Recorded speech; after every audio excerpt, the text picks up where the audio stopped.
Welcome to Kenton Teaches. Enjoy the video. You begin by using only lawful, public information sources to understand police activity. Check the department's blotter or press releases for incident summaries and timestamps, and follow verified social accounts for updates.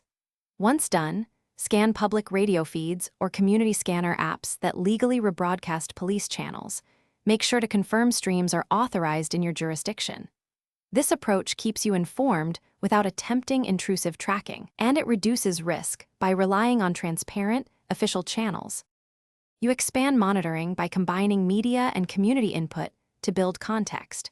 Follow local news stations, live blogs, and alerts for verified reports and timelines, and join neighborhood platforms where residents post observations and safety notices.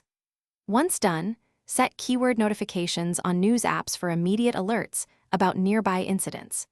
Make sure to cross-check any crowd reports against official updates to avoid rumors, and avoid sharing unverified location details that could escalate situations. You finish by prioritizing verification and personal safety over detailed location tracking. Confirm facts with the issuing department's official channels before taking any action, and if you feel threatened or uncertain, call the non-emergency police number to ask for guidance rather than attempting to follow movements.